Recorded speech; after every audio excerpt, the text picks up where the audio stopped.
Welcome to the old state capitol. Built in 1830, this building served as the Kentucky State Capitol until 1910.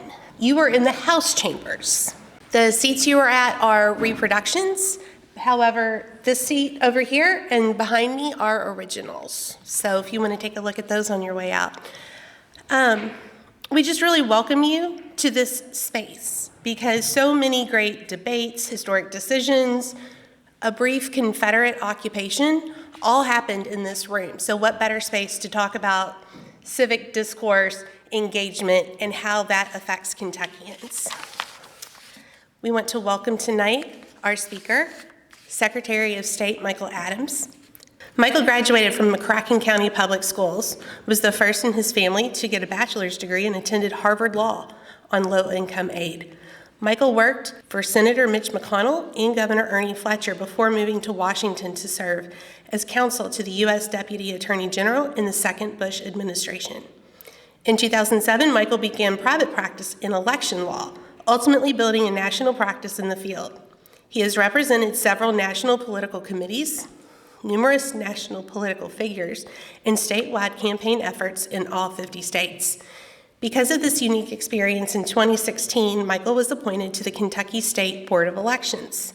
Inaugurated as Secretary of State in 2020, just before the onset of coronavirus, Michael used emergency powers to conduct safe and secure elections that became a model for other states. Having expanded voter access while also tightening election integrity, in 2021, Adams presented the state legislature with the most ambitious election reform plan since 1891, which would have happened in this building, and it passed both chambers with near unanimous support. Michael's work in making it easy to vote and hard to cheat has earned praise throughout America and across party lines. In 2023, Michael sought re-election and was the top vote getter of all candidates for constitutional office, carrying 118 of 120 counties. In 2024, the John F. Kennedy Library Foundation awarded Michael the JFK Profile and Courage Award, which recognizes public servants who have risked their careers by putting the public interest ahead of their own political standing. Michael's happily married to Christina and is the proud father of Lucia. We welcome him tonight, Secretary of State Michael Adams.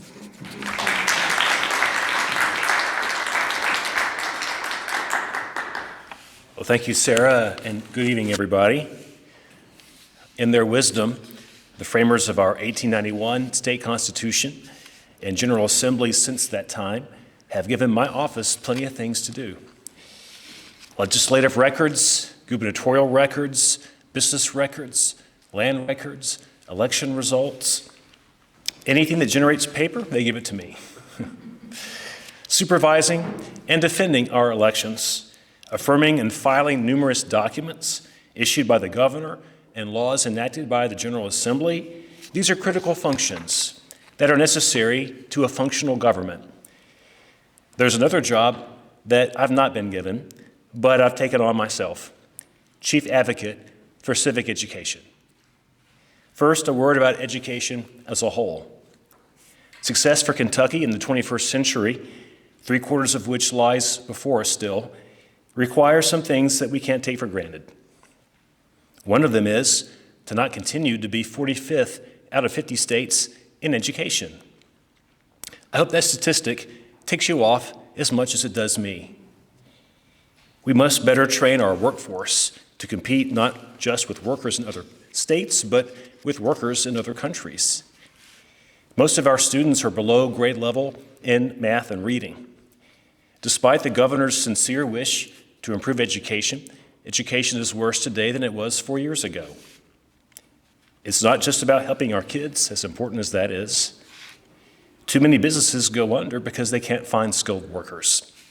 We need to stop being satisfied with failure in education. Did you know that our 4th graders are above the national average in science, but by 8th grade they are even, and in 12th grade they are then behind? Results in math and reading are similar. That means that Kentucky kids are smart, but our system is failing them. It also means that we're not consigned to failure in education. This is fixable. We need to figure out why we're losing momentum and stop that. The failure of Amendment 2 cannot be the end of the conversation on education reform. It must be the beginning. It's no accident that when I point out the shortcomings of education in Kentucky, I lead with reading, writing, and arithmetic. For a long time, we've defined education that way, and that is certainly what we test. But if you go back 180 years and look at the stated rationale for public education in Kentucky, its purpose was not to train a workforce or prepare students for college.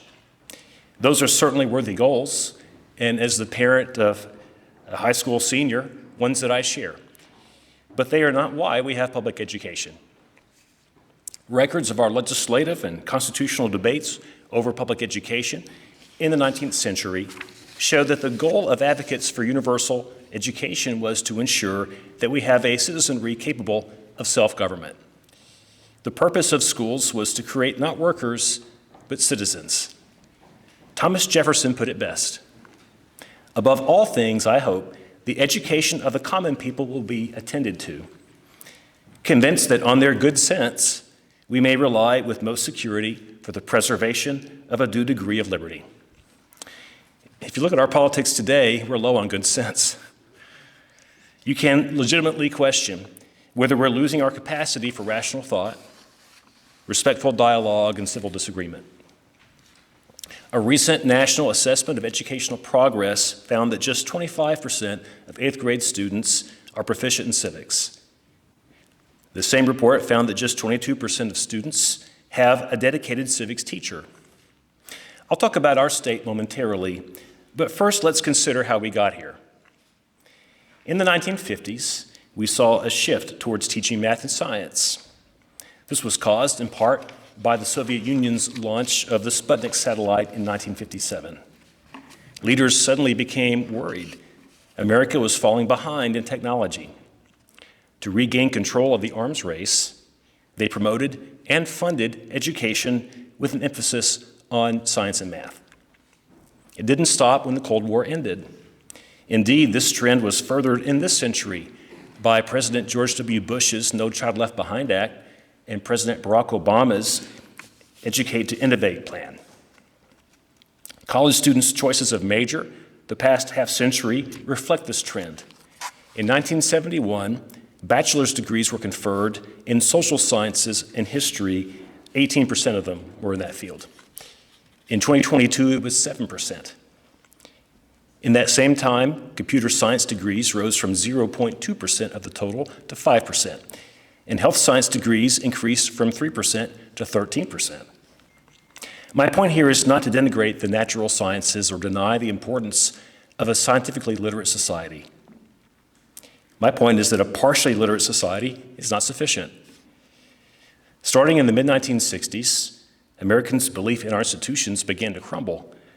The social revolutions of the 60s began to sort Americans into different worldviews and ultimately different self-made communities.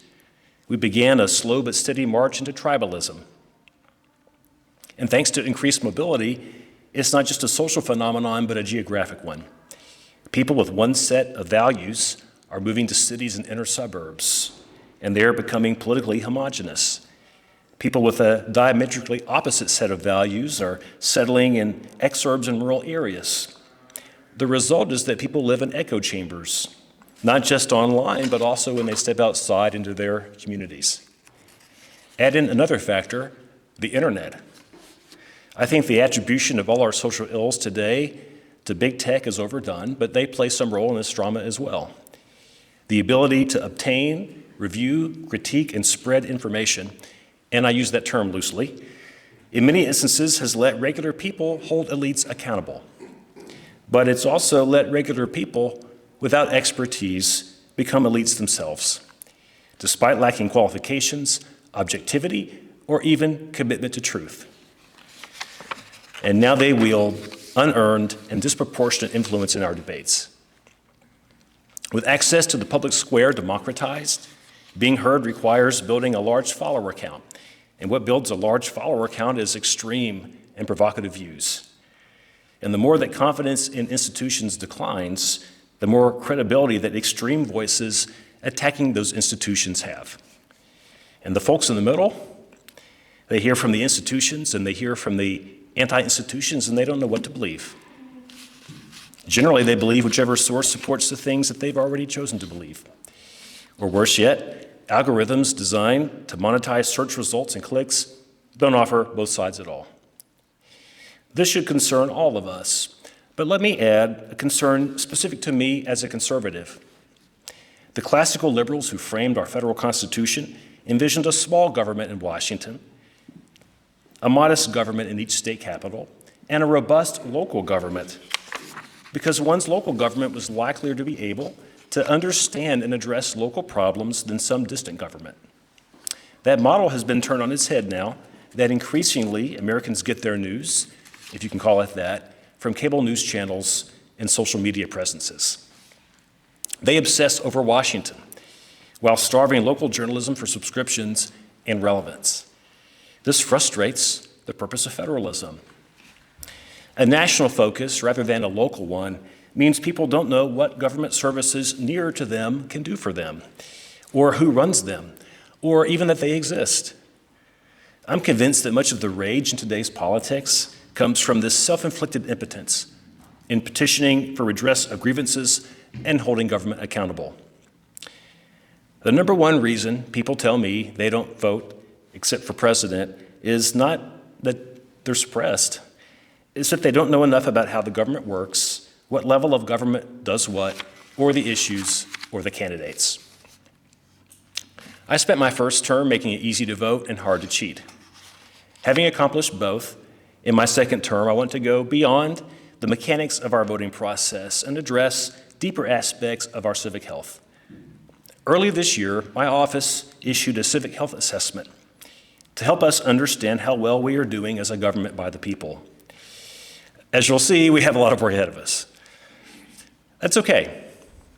Kentucky loves to confound its critics and defy expectations. It has done so recently with our major bipartisan election reforms.